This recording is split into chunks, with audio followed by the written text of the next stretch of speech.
Hello everyone, कैसे हो आप सब। आई होप आप सब अच्छे से होंगे। My name is Khan Shaukat and I welcome you back to the triple S YouTube channel. आज हम अपनी MCQ सीरीज़ का लेक्चर नंबर 7 करेंगे regarding your computer statistics and mathematics module. लेकिन आज के लेक्चर को शुरू करने से पहले I request you all to subscribe to this channel and do not forget to like and share the video. And if you are preparing for your FAA exam, इस exam के लिए ये सारे के सारे मॉक टेस्ट आपको triple S की app पे मिल जाएंगे। Besides full length mock test, इस ऐप पे आपको बहुत सारे टॉपिक वाइज टेस्ट भी मिल जाएंगे। आप चाहे तो ट्रिपल एस ऐप को डाउनलोड कर सकते हो। तो चलिए हम शुरू करते हैं आज की क्लास को। विच of the following is an appropriate definition of a computer. आपको बताना है फ्रॉम द गिवन 4 ऑप्शंस इनमें से मोस्ट अप्रोप्रिएट डेफिनेशन कौन सी है कंप्यूटर की। Computer is a machine that can only store data quickly and accurately. क्या हम कंप्यूटर का इस्तेमाल करते हैं खाली डेटा स्टोर करने के लिए? The answer is no. तो ऑप्शन ए तो इसका आंसर नहीं हो सकता। Computer is an electrical machine. क्या कंप्यूटर इलेक्ट्रिकल मशीन है? ये यही से रिजेक्ट हो जाएगा। No, computer is not an electrical machine. Computer is an electronic machine that can store, retrieve and process data quickly and accurately. ये तो बिल्कुल सही है। फोर्थ ऑप्शन की अगर मैं बात करूंगा, computer is a machine that can only process data quickly and accurately. तो मोस्ट अप्रोप्रिएट डेफिनेशन इसकी क्या आती है? ऑप्शन सी, यानी कि कंप्यूटर एक इलेक्ट्रॉनिक मशीन है जिसकी मदद से हम डेटा को स्टोर कर सकते हैं, रिट्रीव कर सकते हैं, प्रोसेस कर सकते हैं क्विकली एंड एक्यूरेटली। अब यहाँ पे मैंने ऑप्शन बी को पहले ही रिजेक्ट किया। क्यों मैंने इसको रिजेक्ट कर लिया? बिकॉज कंप्यूटर इलेक्ट्रिकल मशीन नहीं है। इलेक्ट्रिकल मशीन्स वो मशीन्स होती है जो कि डील करती है हाई वोल्टेज के साथ, हाई वोल्टेज के साथ। वाइल एज इलेक्ट्रॉनिक मशीन्स वो वाली मशीन्स होती है जो कि डील करती है लो वोल्टेज के साथ। ठीक है, आपने जैसे देखा भी होगा, कोई स्टूडेंट बीटेक करता है इलेक्ट्रिकल इंजीनियरिंग में और कोई स्टूडेंट बीटेक करता है इलेक्ट्रॉनिक्स इंजीनियरिंग में, तो कुछ तो डिफरेंस होगी ना। दैट इज वाई यहाँ पे मैंने आपको क्या बोला, इलेक्ट्रिकल इंजीनियरिंग में हम हाई वोल्टेज के साथ डील करते हैं और इलेक्ट्रॉनिक्स इंजीनियरिंग में हम क्या करते हैं, लो वोल्टेज के साथ डील करते हैं। नेक्स्ट क्वेश्चन के बारे में बात कर लेते हैं। Which of the following is considered as the basic building block of a digital circuit. आपको बताना है फ्रॉम द गिवन 4 ऑप्शंस इनमें से किसको माना जाता है basic building block digital circuit का। क्वेश्चन नंबर 2 का करेक्ट आंसर रहेगा option A, logic gets.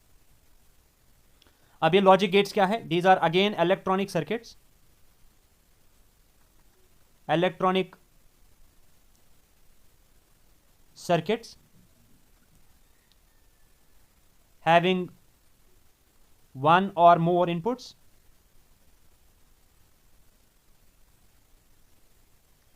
and single output। ठीक है, एग्जाम्पल मैं अगर आपको दूंगा लॉजिक गेट्स की कौन कौन सी आती हैं। एंड गेट है, और गेट है, नॉट गेट है, एक्सॉर गेट है and there are so many other gates. ठीक है, एग्जाम्पल के तौर पे अगर मैं आपको समझाऊंगा एंड गेट क्या है, तो इस तरीके से एंड गेट में 2 इनपुट्स होते हैं, वैसे 2 से ज़्यादा भी हो सकते हैं, और आउटपुट कितने ये जनरेट करता है? Single output. और लाइकवाइज अगर मैं नॉट गेट की बात करूंगा, ये सिंगल इनपुट लेता है और सिंगल आउटपुट जनरेट कर लेता है। ठीक है, दैट इज़ वाई मैंने आपको क्या बोला, लॉजिक गेट्स वो इलेक्ट्रॉनिक सर्किट्स हैं जिनमें एक इनपुट भी हो सकता है या एक से ज़्यादा इनपुट्स भी हो सकते हैं। बात करते हैं क्वेश्चन नंबर 3 के बारे में। Identify a valid IP address from the following. आपको बताना है इनमें से कौन सा वैलिड IP एड्रेस है।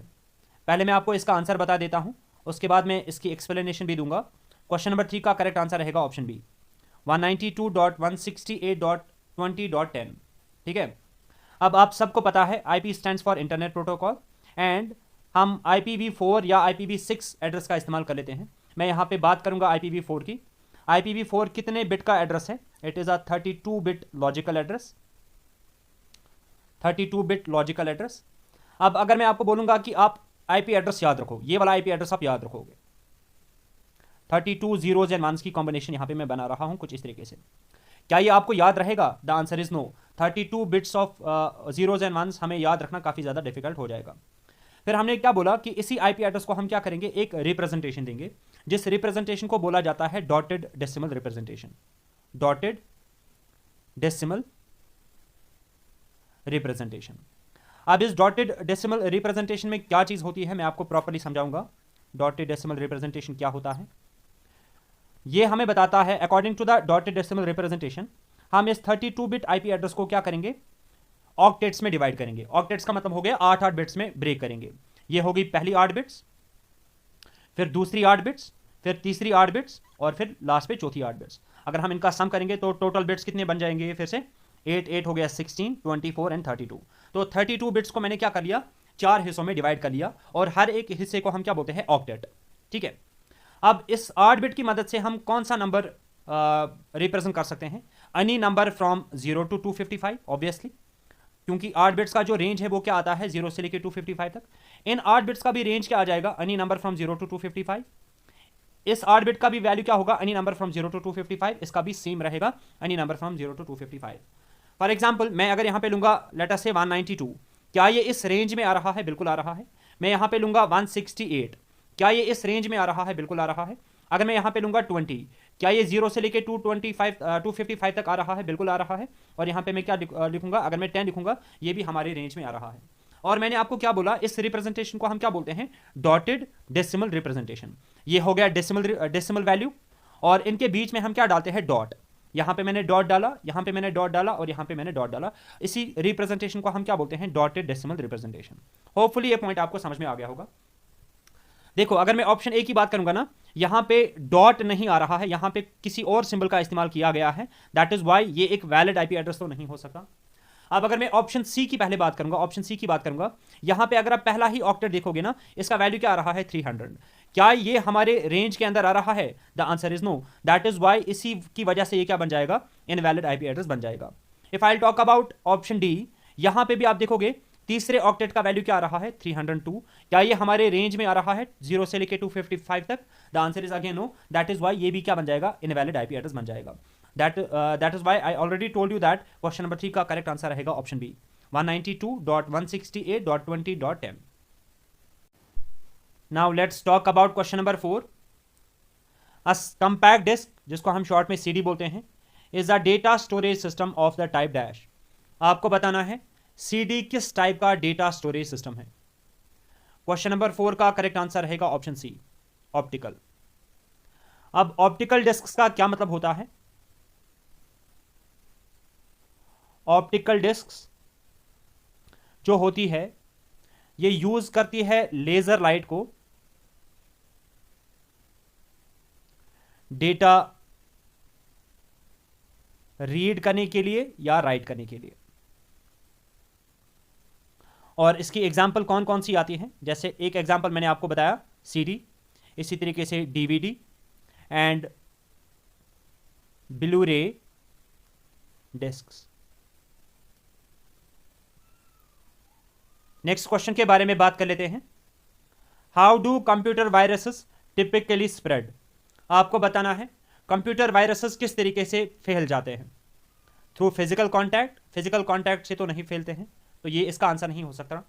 थ्रू वायरलेस नेटवर्क्स ओनली, क्या वायरसेस खाली वायरलेस नेटवर्क्स के थ्रू फैलता है, the answer is no. By overheating, ये भी इसका सही आंसर नहीं रहेगा। Option D will be the right answer, that is via email attachments, downloads and infected files. Now let's talk about question number 6। Match the following. हमें एक side से दिया गया है कंप्यूटर का यूनिट और कंपोनेंट और दूसरे साइड से इसकी एक्टिविटी, हमें इनको आपस में क्या करना है, मैच। पहला इनपुट यूनिट। इनपुट यूनिट किस पर्पस के लिए इस्तेमाल किया जाता है, कंप्यूटर को डेटा देने के लिए, तो इसकी वजह से कंप्यूटर डेटा रिसीव कर पाता है फॉर प्रोसेसिंग।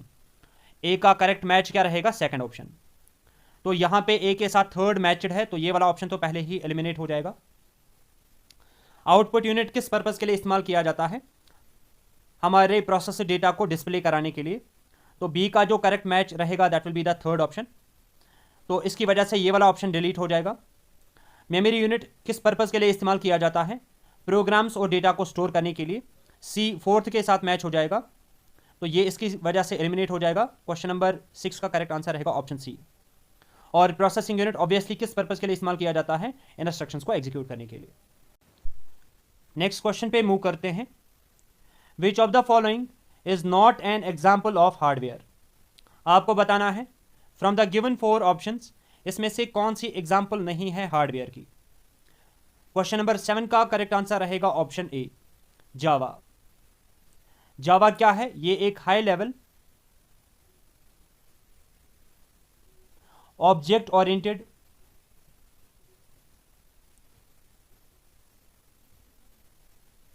प्रोग्रामिंग लैंग्वेज है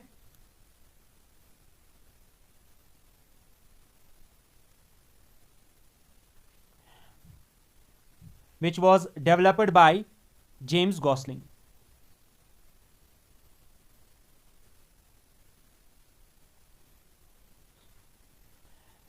नेक्स्ट क्वेश्चन पे चलते हैं अभी। In which of the following the information about the process is maintained? आपको बताना है from the given 4 options operating system किस में प्रोसेस की इंफॉर्मेशन को मेंटेन करता है? क्वेश्चन नंबर 8 का करेक्ट आंसर रहेगा option C, PCB.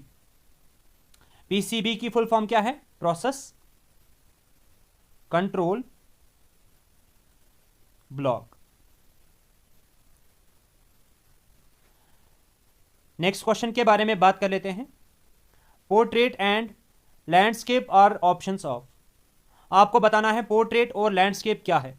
Is it a page orientation, page size, page layout और पेज मार्जिन? क्वेश्चन नंबर 9 का करेक्ट आंसर रहेगा ऑप्शन बी, पेज ओरिएंटेशंस। बात करते हैं कंप्यूटर मॉड्यूल के लास्ट क्वेश्चन के बारे में। Dash are software which are offered at no cost but money is charged for additional features. आपको बताना है वो कौन से सॉफ्टवेयर्स हैं जो कि पहले फ्री में डिस्ट्रीब्यूट किए जाते हैं और अगर आपको उसके एडिशनल फीचर्स एक्सेस करने होंगे तो उसके लिए आपको पैसा देना पड़ेगा। उन सॉफ्टवेयर्स को हम बोलते हैं फ्रीमियम सॉफ्टवेयर्स। क्वेश्चन नंबर 10 का करेक्ट आंसर रहेगा ऑप्शन सी। ये जो फ्रीमियम है it is made up of 2 words, one is free and second is premium. ठीक है, बेसिक फीचर्स आपको फ्री में मिल जाते हैं लेकिन एडवांस्ड एंड एडिशनल फीचर्स आपको क्या करना पड़ेगा? प्रीमियम लेना पड़ेगा, तब जाके आप उनको एक्सेस कर सकते हो। प्रीमियम सॉफ्टवेयर की कुछ इंपॉर्टेंट एग्जांपल्स अगर मैं आपके साथ डिस्कस करूंगा। वर्डप्रेस आता है, ठीक है, स्काइप आता है, ड्रॉबॉक्स आता है and there are many more examples. तो होपफुली कंप्यूटर मॉड्यूल के सारे क्वेश्चंस आपको अच्छे से समझ में आ गए होंगे। अब हम यहां से बात करेंगे regarding the statistics module, starting with our question number 11। Primary data is dash. आपको बताना है प्राइमरी डेटा क्या होता है। मैं ऑप्शन डी से स्टार्ट करूंगा। क्या प्राइमरी डेटा रेडिली अवेलेबल होता है? क्या ये पहले से ही अवेलेबल होता है मार्केट में? The answer is no. Secondary data readily available होता है। क्या प्राइमरी डेटा इकोनॉमिकल होता है? Again no. प्राइमरी डेटा क्या होता है? ये काफ़ी एक्सपेंसिव होता है, इकोनॉमिकल नहीं होता है। It is not time efficient because primary data को कलेक्ट करने के लिए हमें काफ़ी ज़्यादा टाइम स्पेंड करना पड़ता है। इट इज़ टाइम कंज्यूमिंग, ना कि time efficient. So question number 11 का करेक्ट आंसर रहेगा ऑप्शन ए। प्राइमरी डेटा जो आप कलेक्ट करते हो वो काफ़ी रिलायबल होता है बिकॉज आपने उसको स्पेसिफिकली अपने पर्पज़ के लिए कलेक्ट किया हुआ होता है। ये रिलायबल भी होता है एज वेल एज सूटेबल होता है। बात करते हैं क्वेश्चन नंबर 12 के बारे में। The chief resource of secondary data may be broadly classified into 2 groups. आपको बताना है हम सेकेंडरी डेटा को कितने ग्रुप्स में डिवाइड कर सकते हैं। क्वेश्चन नंबर 12 का करेक्ट आंसर रहेगा ऑप्शन डी। हम सेकेंडरी डेटा को 2 ग्रुप्स में डिवाइड कर लेते हैं। एक ग्रुप आता है जिसको हम बोलते हैं पब्लिश्ड डेटा और दूसरा ग्रुप जो आता है उसको हम बोलते हैं अनपब्लिश्ड डेटा।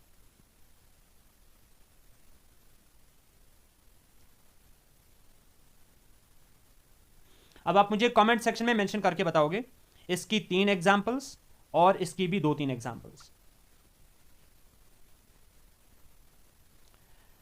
बात करते हैं क्वेश्चन नंबर 13 के बारे में। GRR is equal to. आपको बताना है GRR किसके बराबर होता है। सबसे पहले आपको पता होनी चाहिए कि GRR stands for what? Gross reproduction rate. और ये GRR किसके बराबर होता है? क्वेश्चन नंबर 13 का करेक्ट आंसर रहेगा option A, female birds divided by female population in 2000। And अगर मैं ऑप्शन बी की बात करूंगा ना, live birds divided by female population in 2000, इसको हम बोलते हैं टोटल फर्टिलिटी रेट, TFR, यानी कि टोटल फर्टिलिटी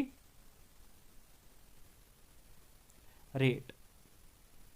ठीक है, एक इंपॉर्टेंट पॉइंट जो आप यहां पे नोट डाउन करोगे, that is GRR is approximately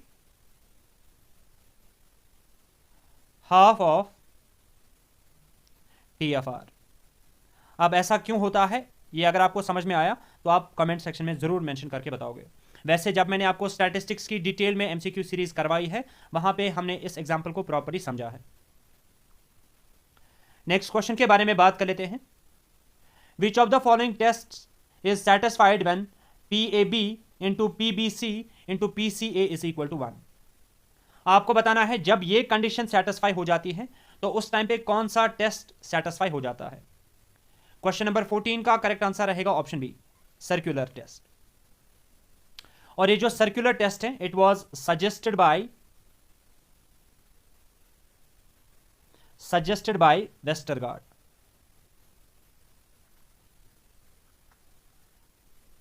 और ये सर्कुलर टेस्ट क्या है, it is an extension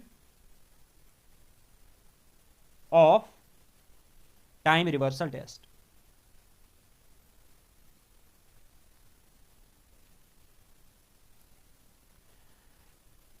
next question के बारे में बात कर लेते हैं। Which of the following is not a measure of central tendency.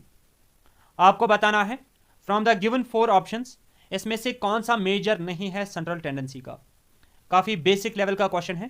Question number 15 का करेक्ट आंसर रहेगा option D, range is not a measure of central tendency. Major of central tendency कौन सा है, मोड भी है, मीन भी है, median भी है, जियोमेट्रिक मीन भी है, हार्मोनिक मीन भी है। These are some well-known measures of central tendency. Now let's talk about question number 16. A questionnaire that offers no scope for any respondent's own view is called. आपको बताना है उस questionnaire को हम क्या बोलते हैं जहां पे रेस्पोंडेंट के पास कोई भी ऑप्शन ही नहीं होता है कुछ एक्स्ट्रा डेटा लिखने का, अपने खुद के व्यूज लिखने का। उस क्वेश्चनियर को हम बोलते हैं closed ended questionnaire. Option number B will be the right answer. ठीक है, क्लोज्ड एंडेड क्वेश्चनियर्स को हम बोलते हैं शॉर्ट क्वेश्चंस भी, या शॉर्ट क्वेश्चनियर भी हम इनको बोल सकते हैं। यहां पे अगर मैं आपको इसकी सिंपल एग्जांपल्स बताऊंगा, जैसे आपके पास सिंपल ऑल्टरनेट क्वेश्चंस होते हैं, यानी कि जिसमें आपको आंसर या तो टिक करना होगा या तो क्रॉस करना होगा, और या तो यस लिखना होगा या तो नो लिखना होगा, और या तो ट्रू लिखना होगा या तो फॉल्स लिखना होगा, ऐसे करके। और मल्टीपल चॉइस क्वेश्चन जो है, it is again one of the example of closed ended questionnaire. Next question के बारे में बात कर लेते हैं। इन terms of area which is the smallest UT of India. आपको बताना है एरिया के हिसाब से सबसे छोटी यूटी कौन सी है इंडिया की। क्वेश्चन नंबर 17 का करेक्ट आंसर रहेगा ऑप्शन सी, लक्षद्वीप। और लक्षद्वीप का टोटल एरिया कितना आता है, 32 स्क्वायर किलोमीटर्स। काफी छोटा एरिया है इसका। अगर मैं आपको बोलूंगा लार्जेस्ट यूटी कौन सी है, लार्जेस्ट यूटी की मैं बात कर रहा हूं इन terms of area, that is Ladakh. अगर मैं आपसे पूछूंगा लार्जेस्ट स्टेट ऑफ इंडिया कौन सा है इन टर्म्स ऑफ एरिया, ये भी सबको पता होगी hopefully, Rajasthan. And smallest state कौन सी है in terms of area, that is Goa. Next question पे चलते हैं अभी। The probability of getting a bad egg from a lot of 400 eggs is 0.035। The number of bad eggs in a lot are. हमें यहां पे टोटल नंबर ऑफ एग्स दिए गए हैं एक लॉट के अंदर 400, और अगर हम उसमें से एक एग निकालेंगे उसके बैड एग होने की प्रोबेबिलिटी भी हमें क्वेश्चन में दे दी गई है। आपको बताना है फिर इस बैग में या इस लॉट में total number of bad eggs, खराब अंडे कितने हैं। मैं यहां पे लिखूंगा टोटल नंबर ऑफ एग्स कितने दिए गए हैं 400 and probability of bad egg भी हमें क्वेश्चन में दे दी गई है बराबर 0.035। अब हमें पता है अगर मैं निकालूंगा प्रोबेबिलिटी ऑफ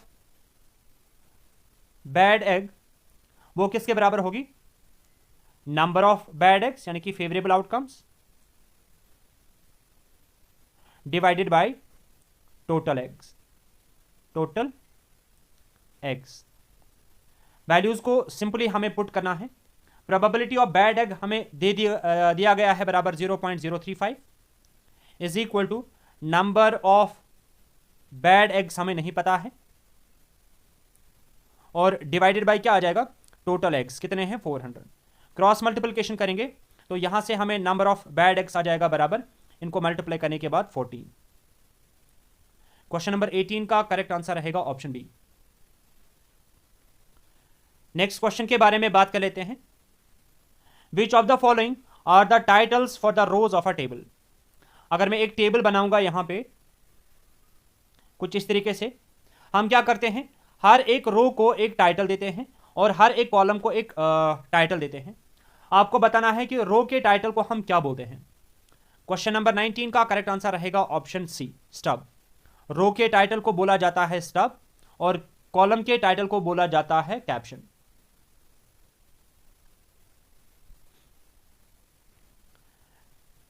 बात करते हैं स्टैटिस्टिक्स मॉड्यूल के लास्ट क्वेश्चन के बारे में। If for any two attributes A and B, हमें यहां पे दो एट्रीब्यूट्स दिए गए हैं बराबर ए एंड बी और ये कंडीशन सेटिस्फाई हो रही है, A B by B is equal to A beta by beta, then the attributes are. आपको बताना है कि अगर ये कंडीशन सेटिस्फाई हो जाएगी तो उस टाइम पे ये दो एट्रीब्यूट्स आपस में क्या होंगे।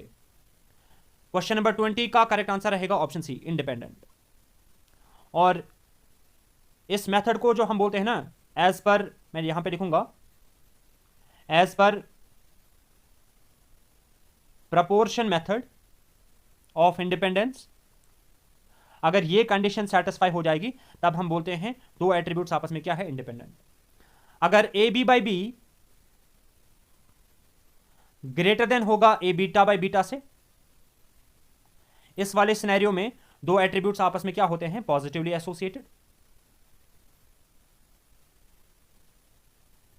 एंड इन केस ऑफ, अगर इनके बीच में क्या होगा, लेस देन साइन, तो उस केस में दो एट्रीब्यूट्स आपस में क्या होते हैं, नेगेटिवली एसोसिएटेड।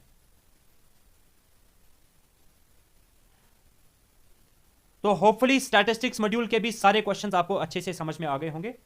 अब हम बढ़ते हैं टुवर्ड्स द मैथमेटिक्स मॉड्यूल और शुरू करते हैं विद ओवर क्वेश्चन नंबर 21 से। गिवन अ सेट ए, हमें एक सेट दिया गया है A, the set of all subsets of A is called.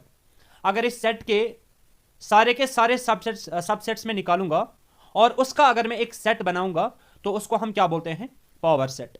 Question number 21 का करेक्ट आंसर रहेगा ऑप्शन ए। एग्जाम्पल से समझो आप इसको। अगर मैं एक सेट ले रहा हूं ए और इसके अंदर मैं लेटर से एलिमेंट्स डालूंगा ए कॉमा बी, और अगर मैं इसके सारे के सारे सबसेट्स निकालूंगा, इसका एक सबसेट क्या बन सकता है, 5। दूसरा सबसेट इसका क्या बन सकता है, ए। तीसरा सबसेट क्या बन सकता है, ए बी। और चौथा सबसेट इसका क्या बन सकता है, ए कॉमा बी। ये इसके क्या बन जाएंगे, सारे के सारे सबसेट्स, ठीक है। और अगर मैं इन सारे के सारे सबसेट्स का एक सेट बनाऊंगा, इसी चीज को हम क्या बोलते हैं, पावर सेट। नेक्स्ट पॉइंट जो कि आपको याद रखना है, अगर कार्डिनैलिटी ऑफ ए क्या होगी, एन के बराबर, ये मैंने प्रीवियस क्लास में भी मैंने आपको बताया था।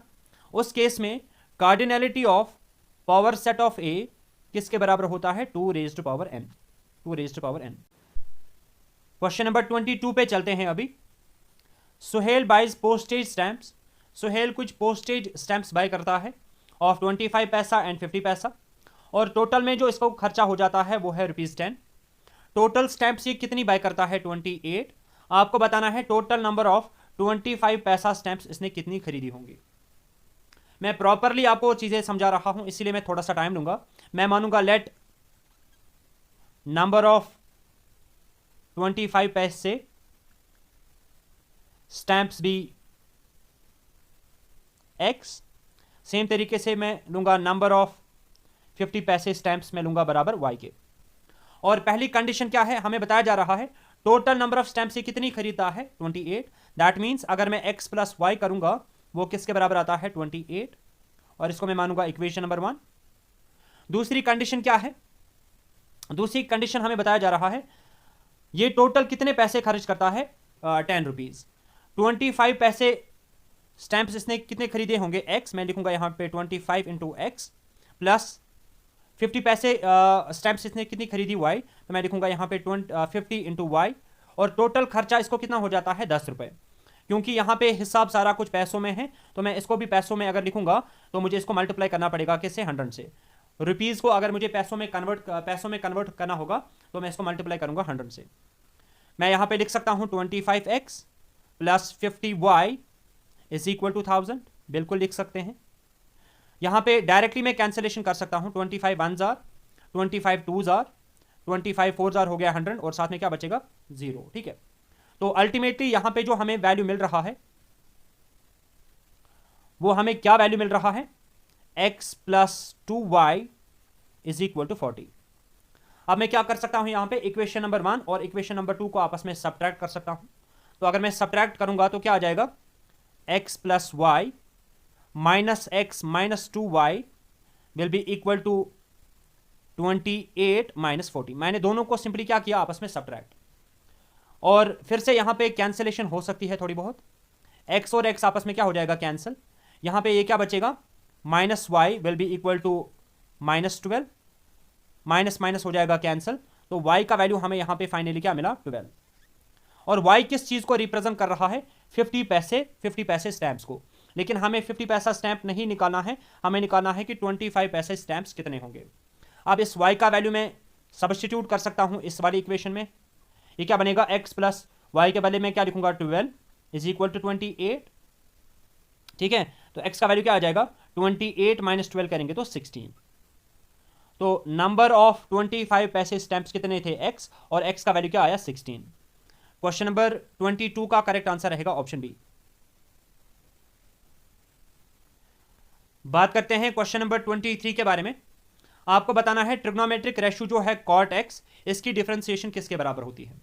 ये आपको डायरेक्टली याद रखना है। क्वेश्चन नंबर 23 का करेक्ट आंसर बनेगा option D, minus cosec square x. Likewise आपको पता होनी चाहिए, अगर मैं साइन एक्स की डिफरेंशिएशन करूंगा, differentiation of sine x with respect to x ये होती है बराबर कॉस एक्स के। डिफरेंशिएशन अगर मैं करूंगा कॉस एक्स की वो होती है बराबर माइनस साइन एक्स। अगर मैं डिफरेंशिएशन करूंगा tan एक्स की वो होती है बराबर सेक स्क्वायर एक्स। अगर मैं डिफरेंशिएशन करूंगा कोसेक एक्स की वो होती है बराबर minus cosec x cot x. अगर मैं डिफरेंशिएशन करूंगा सेक एक्स की वो होता है बराबर सेक एक्स tan एक्स। और अगर मैं डिफरेंशिएशन करूंगा किसकी, कॉट एक्स की, वो होती है बराबर माइनस कोसेक स्क्वायर एक्स। ये सारे के सारे डिफरेंशिएशन के वैल्यूज आप याद रखोगे। बात करते हैं क्वेश्चन नंबर 24 के बारे में। If relation R on a set is reflexive, anti symmetric and transitive, then the relation R is called. हमें बताया जा रहा है अगर आर एक रिलेशन है और ये रिलेशन क्या है, रिफ्लेक्सिव भी है, एंटी सिमेट्रिक भी है एंड ट्रांजिटिव भी है, तब आपको बताना है कि इस रिलेशन को हम क्या बोल सकते हैं। इस रिलेशन को हम बोल सकते हैं partial ordered relation. Question number 24 का करेक्ट आंसर रहेगा ऑप्शन ए। और जिस सेट पे ये रिलेशन हम अप्लाई करेंगे उस सेट को हम क्या बोलते हैं, पार्शियल ऑर्डर्ड सेट, और शॉर्ट में इसको बोला जाता है पो सेट। ठीक है, नेक्स्ट पॉइंट जो आप यहां पे याद रखोगे, in case of equivalence relation हमारी रिलेशन जो है वो क्या होती है, reflexive, symmetric and transitive. A relation is said to be equivalence relation अगर वो क्या होगी, reflexive, symmetric and transitive. And in case of partial order relation, relation क्या होती है, reflexive, anti symmetric and transitive. Next question के बारे में बात कर लेते हैं। The distance between 2 points this and this is 26 units. आपको बताना है कि वैल्यू ऑफ वाई क्या रहेगा। आपको पता होगी डिस्टेंस फॉर्मूला किसके बराबर होती है, d is equal to under root of x2 minus x1 whole square plus y2 minus y1 whole square. और इस वाली एग्जांपल में ये हमारा बनेगा x1 y1 और ये हमारा क्या बन जाएगा x2 y2। सिंपली अब हमें वैल्यूज को पुट करना है और डिस्टेंस का वैल्यू भी दिया गया है बराबर 26 यूनिट। अगर मैं वैल्यू सब्स्टिट्यूट करूंगा this will be equal to 26 is equal to under root of x2 का वैल्यू क्या आ रहा है 18 माइनस x1 का वैल्यू आ रहा है -6 होल स्क्वायर, फिर आ जाएगा प्लस y2 के बदले क्या आ रहा है 6 माइनस y1 के बदले क्या है y होल स्क्वायर। फिर से एक स्टेप सॉल्व करेंगे तो क्या आ जाएगा 26 will be equal to under root of, यह आ जाएगा 18 माइनस माइनस बन जाएगा +6 तो क्या बनेगा 24 होल स्क्वायर प्लस ये क्या बनेगा 6 माइनस वाई होल स्क्वायर। मैं क्या कर सकता हूं, अगर मैं ये रूट इज इक्वल टू के लेफ्ट साइड पे लेके आ जाऊंगा तो ये यहां से स्क्वायर बनेगा, ये बन जाएगा 26 square will be equal to 24 square plus 6 minus y whole square. ठीक है, एक स्टेप आप अगर इसको फर्दर सॉल्व करोगे this will be equal to 26 का स्क्वायर अगर आप करोगे तो वो आ जाएगा 676। ये 24 स्क्वायर अगर मैं इज इक्वल टू के लेफ्ट साइड में लेके जाऊंगा तो ये यहां से माइनस बनेगा, 24 का स्क्वायर करेंगे तो क्या आ जाएगा 576 will be equal to 6 minus y whole square. ये आ जाएगा 100 के बदले मैं लिख सकता हूं 10 का square is equal to 6 minus y whole square. Square दोनों साइड से हम कैंसिल कर सकते हैं, ये स्क्वायर कैंसिल, तो क्या बचा यहां पे 10 is equal to 6 minus y. ठीक है, अल्टीमेटली अगर आप यहां पे देखोगे y अगर आप इस साइड में लेके आ जाओगे तो ये प्लस वाई बनेगा is equal to 6 minus 10 which is equal to -4। Question number 25 का करेक्ट आंसर रहेगा ऑप्शन बी। मैं प्रॉपरली आपको हर एक क्वेश्चन समझाने की कोशिश कर रहा हूं स्टेप बाय स्टेप, वरना इसको 2-3 स्टेप्स में ही सॉल्व किया जा सकता था। नेक्स्ट क्वेश्चन के बारे में बात कर लेते हैं। द क्रॉस प्रोडक्ट ऑफ आई जे के गिवन दैट आई क्रॉस जे किसके बराबर होता है के आपको बताना है कि जे क्रॉस आई किसके बराबर होता है। क्वेश्चन नंबर 26 का जो करेक्ट आंसर रहेगा that will be option C. आपको एज इट इज याद रखना है आई इंटू जे होता है बराबर के एंड जे इंटू आई अगर आप करोगे वो होता है बराबर -k। लाइकवाइज अगर मैं करूंगा जे इंटू के ये होता है बराबर आई एंड अगर मैं करूंगा k इंटू जे ये होता है बराबर -i एंड k इंटू आई अगर मैं करूंगा ये होता है बराबर j के एंड अगर मैं i इंटू के करूंगा ये होता है बराबर -j। ये पॉइंट्स आप याद रखोगे। Now let's talk about question number 27।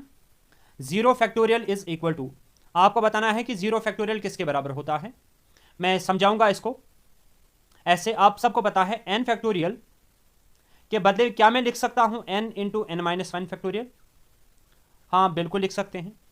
Likewise अगर मैं लिखूंगा यहां पे 2 फैक्टोरियल, क्या 2 फैक्टोरियल के बदले में ऐसा नहीं लिख सकता 2 इंटू 1 फैक्टोरियल, बिल्कुल लिखा जा सकता है। अगर मैं 1 फैक्टोरियल लिखूंगा 1 फैक्टोरियल को मैं क्या ऐसे नहीं लिख सकता 1 इंटू 0 फैक्टोरियल, हाँ बिल्कुल लिख सकते हैं। अब आपको इतना पता है अगर मैं 1 को मल्टीप्लाई करूंगा किसी भी नंबर के साथ एक्सेप्ट 0, लेकिन यहां पे ये 0 नहीं है, ये 0 का फैक्टोरियल है।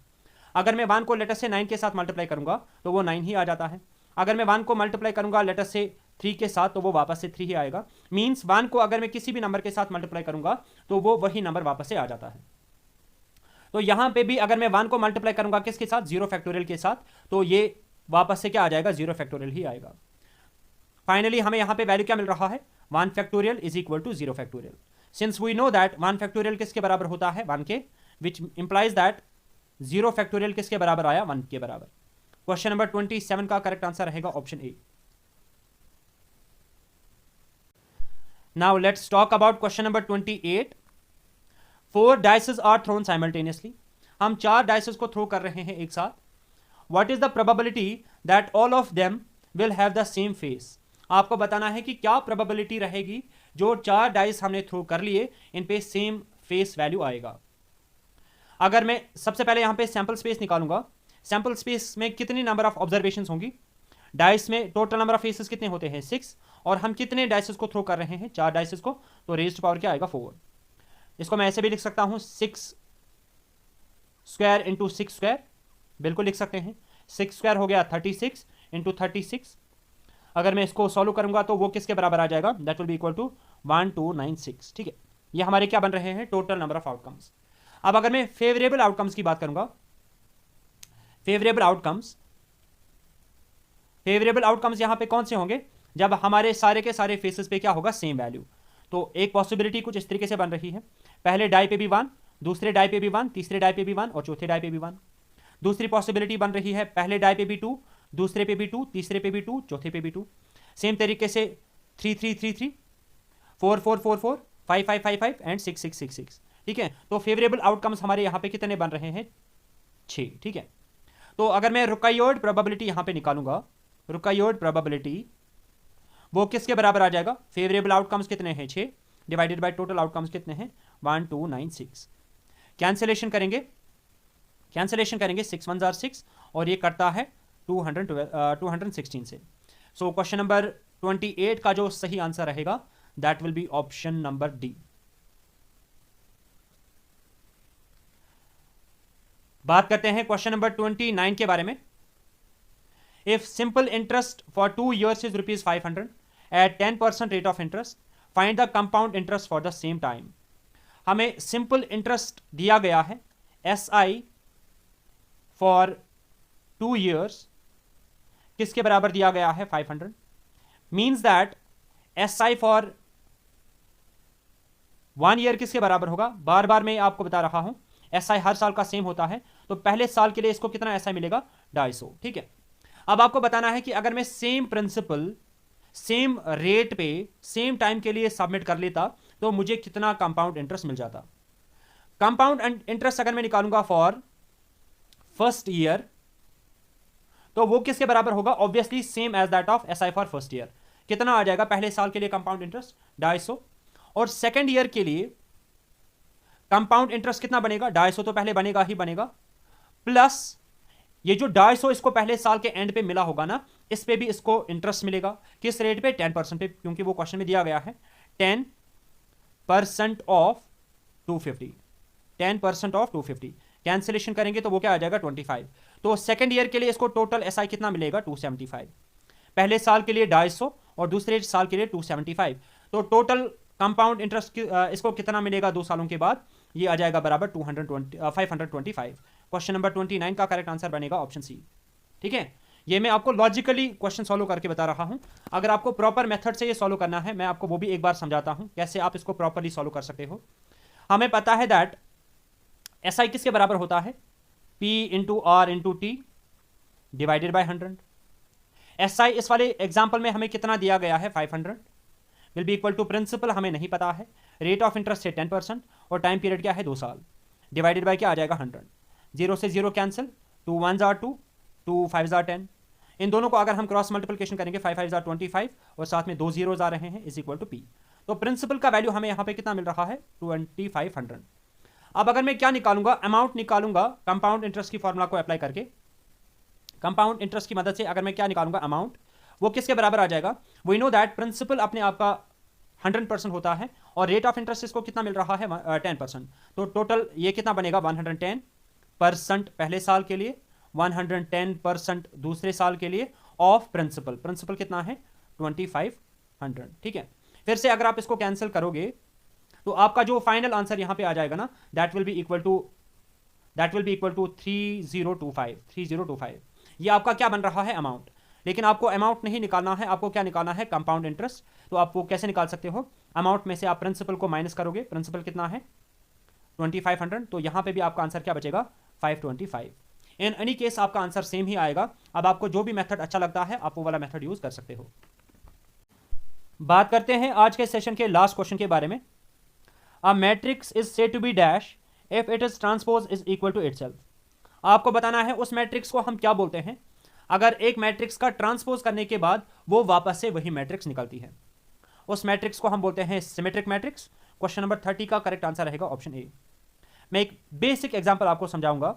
अगर ए मैट्रिक्स है हमारे पास, लेट अस से 1 1 1 एंड 1, इस मैट्रिक्स का अगर मैं ट्रांसपोज निकालूंगा, ट्रांसपोज का मतलब क्या हो गया, रो कॉलम बन जाता है और कॉलम रो बन जाता है। ये वाला रो इस मैट्रिक्स का पहला कॉलम बन जाएगा, ये वाला रो इस मैट्रिक्स का दूसरा कॉलम बन जाएगा। आप देखोगे ए यहां पे किसके बराबर आ रहा है, ए ट्रांसपोज के बराबर। तो ऐसी मैट्रिक्स को हम क्या बोलते हैं, सिमेट्रिक मैट्रिक्स। हाउएवर अगर एक मैट्रिक्स का ट्रांसपोज उसके नेगेटिव के बराबर आएगा तब हम उस मैट्रिक्स को क्या बोलते हैं, स्क्यू सिमेट्रिक मैट्रिक्स। तो होपफुली आज के सारे क्वेश्चंस आपको अच्छे से समझ में आ गए होंगे।